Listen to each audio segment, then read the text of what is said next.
तुला लगन के चार्ट में हम सूर्य और बुध की युति पर लगातार विचार कर रहे हैं कि ये वीडियो अब आपके लिए अंतिम वीडियो रहेगी तुला लगन के लिए। तो इस वीडियो में 12वें भाव के लिए अब विचार कर रहे हैं। 12वें भाव में यहाँ पे कन्या राशि में ये कंजक्शन बन रहा है आपके चार्ट में। तो यहाँ बुध अपने ही घर में आ रहे हैं, अपने मूल त्रिकोण घर में, और वो उच्च की स्थिति में है। जबकि सूर्य यहाँ पे 11वें घर के लॉर्ड होकर आ रहे हैं, जबकि बुध आपके चार्ट में 9th हाउस के भी लॉर्ड हैं। तो ऐसा कंजक्शन है तो आप अपनी स्टडीज़ वगैरह के लिए विदेश जा सकते हैं, इवन विदेश में सेटल भी हो सकते हैं। आपको अपनी कंट्री की तुलना में देश विदेश में ज़्यादा कहीं ना कहीं फेम मिल सकता है, विदेश से ज़्यादा सपोर्ट मिल सकता है, किसी विदेशी सरकार की तरफ से आपको सपोर्ट मिल सकता है। वहाँ पर आपको सुख सुविधाएं अच्छी मिल सकती हैं, मान सम्मान, रेपुटेशन या पद प्रतिष्ठा अच्छी मिल सकती है। यहाँ पर सूर्य और बुध का जो कंजक्शन है वो आपको बहुत सारे अलग अलग सोर्सेज के थ्रू पैसा अर्न करने के चांसेस देता है, और भौतिक सुख सुविधाएं आपके जीवन में काफ़ी अच्छी रहेंगी। लेकिन खर्चे बहुत ही ज़्यादा रहेंगे, जिससे आप कभी कभी पैसे से थोड़ा परेशान रहेंगे,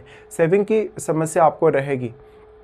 अब ऐसा जो सूर्य है बुध के साथ मिलकर जब इस प्रकार से स्थित होता है, तो क्योंकि बुध अपने मूल त्रिकोण में अपने उच्च की स्थिति में आ गए, इसलिए जातक हाईली क्रिएटिव हो सकता है। वो लेट एज में कहीं ना कहीं आध्यात्म की तरफ आगे बढ़ पाएगा, अपने आप को स्पिरिचुअली बहुत ज़्यादा ग्रो कर पाएगा। ऐसा जातक देश विदेश की काफ़ी सारी यात्राएं करता है। हालांकि यहाँ 12वां घर आपके नाइट की लाइफ का है, तो जातक को अनिद्रा से रिलेटेड दिक्कत हो सकती है, क्योंकि जातक बहुत ही ज़्यादा एक्टिव है अपने प्रोफेशन को लेके या अपने कार्य को लेके। ऐसे जातक को हमेशा कुछ रेस्ट लेने की आदत डालनी चाहिए जब भी वो अपने ऑफिस वगैरह में कार्य कर रहा होता है। ऐसे जातकों को ज़्यादातर आप उन फील्ड में काम करते हुए देखेंगे जहाँ पर कैलकुलेशन से रिलेटेड कुछ कार्य होते हैं, फाइनेंस से रिलेटेड कार्य होते हैं, कोई एडवाइजरी टाइप का कार्य हो गया, या किसी को कुछ बताना है, आपको किसी को कुछ एडवाइस देनी है, सिखाना है कुछ, इस प्रकार से। ऐसा जो कंजक्शन है वो आपके लिए कैरियर के मामले में काफ़ी सपोर्टिव भी है, क्योंकि दोनों की जो दृष्टि आपके छठे घर पे पड़ती है,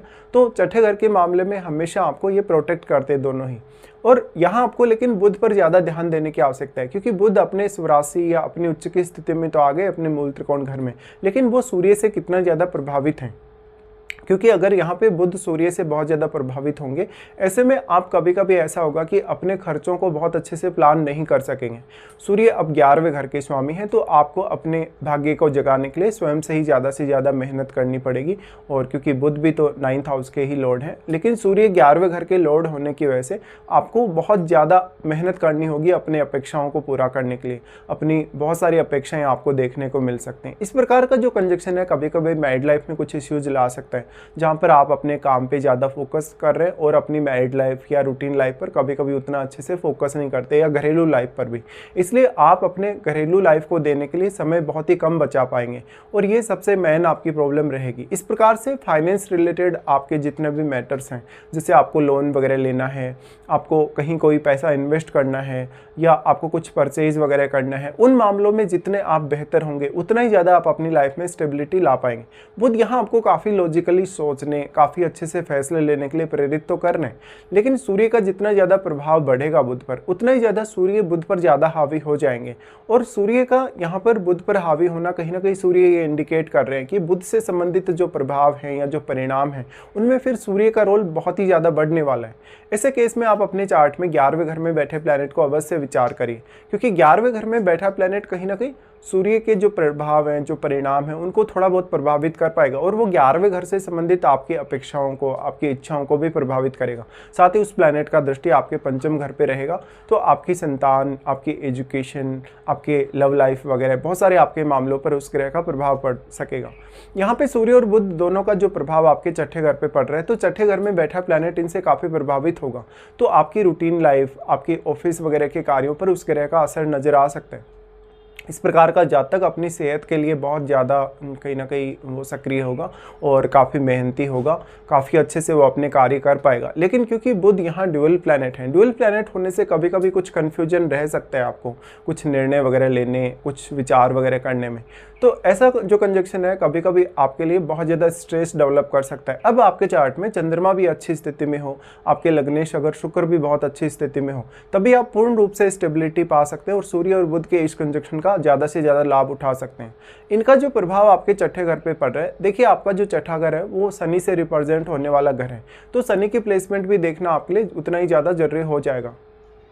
देखिए, इन दोनों का प्रभाव जो आपके छठे घर पे पड़ रहा है, आपका छठा घर देखा जाए तो बृहस्पति से रिप्रेजेंट होता है। ऐसे में बृहस्पति की प्लेसमेंट भी आपको देखना काफ़ी जरूरी है। इस हिसाब से देखा जाए तो सूर्य और बुध आपके कैरियर के लिए, आपकी अर्निंग्स के लिए काफ़ी अच्छे साबित हो सकते हैं, बट कुछ मामलों में यहाँ आपको स्ट्रगल करना पड़ सकता है। कुछ मामलों में आपको देरी का भी सामना करना पड़ सकता है, या आप कौन सा पर्टिकुलर ऑप्शन चुने उसको लेके दिक्कतें हो सकती हैं। ऐसा कंजक्शन है तो जातक कहीं ना कहीं बहुत ज़्यादा टैलेंटेड है, बहुत ज़्यादा क्रिएटिव है, या नेचुरली उसको बहुत ज़्यादा शक्तियाँ मिली हैं कहीं ना कहीं प्रकृति के द्वारा, लेकिन वो अपनी जो भी क्षमताएं हैं उनको बहुत अच्छे से यूज़ नहीं कर पा रहा, उनको बहुत अच्छे से यूटिलाइज नहीं कर पा रहा, ये आपको दिक्कत हो सकती है। अब कौन कौन से ऐसे प्लैनेट्स हैं आपके चार्ट में जिनका प्रभाव आपके 12वें घर पे, उन प्लैनेट्स पर विचार करना काफ़ी जरूरी है आपको, क्योंकि इससे आपके मैरिड लाइफ पर काफ़ी असर पड़ सकता है, आपके इवन रिलेशनशिप पर भी, आपके डिसीजन लेने, सोचने या विचार करने पर। सूर्य और बुध का ये कंजक्शन आपको हर प्रकार की प्रॉब्लम का सॉल्यूशन देगा, और जातक को कहीं ना कहीं बहुत ज़्यादा कॉन्फिडेंस भी देगा कैरियर वगैरह के लिए, या लाइफ में जहाँ जहाँ भी आपके लिए चुनौतियाँ होंगी। लेकिन आपके चार्ट में मान लो अगर बृहस्पति का एस्पेक्ट हो इन सूर्य और बुध पर, तो ये फिर और भी ज़्यादा आपके लिए अच्छा बन जाता है, बहुत पॉजिटिव हो जाता है फिर आपके लिए ये कंजक्शन। इसके साथ साथ देखिएगा यहाँ पर नवम भाव, क्योंकि नवम भाव के स्वामी अगर देखा जाए तो आपके चार्ट में बुध ही हैं, और बुध क्योंकि उच्च की स्थिति में आ रहे हैं, तो जातक का भाग्य कहीं ना कहीं अगर सूर्य का बहुत ज़्यादा प्रभाव है बुध पर, ऐसे केस में उसको खुद ज़्यादा मेहनत करनी पड़ेगी अपने भाग्य को जगाने के लिए। नेचुरली ऐसा जो जातक है वो अपनी बहुत सारी योग्यताएं लेके पैदा होता है, और वो अपने आप को जितना ज़्यादा जान पाएगा, अपने आप को जितना ज़्यादा समझ पाएगा, उतना ही ज़्यादा वो अपनी लाइफ में बेहतर कर सकता है। सूर्य और बुध का ये कंजक्शन कहीं ना कहीं आपकी स्टडीज़ वगैरह के लिए अच्छा तो साबित हो सकता है प्रारंभ में, लेकिन आपको कंसंट्रेट करने में काफ़ी ज़्यादा दिक्कत हो सकती है। और सूर्य और बुध के इस कंजक्शन से जितना ज़्यादा आप अपनी अर्निंग्स पे ध्यान दे सकेंगे, अपनी अर्निंग्स को बहुत अच्छे से अगर मैनेज कर सकेंगे, तो फिर आपके लिए उतनी ज़्यादा चुनौतियां नहीं रहेंगी। तो बेसिकली आपकी लगभग 25 की एज, 28 की एज तक आप देखेंगे कि आपके कैरियर में सबसे ज़्यादा चुनौतियाँ रहेंगी, और उसके बाद ये चुनौतियों से आप पार पाने की जो क्षमता है वो प्राप्त कर लेंगे धीरे धीरे।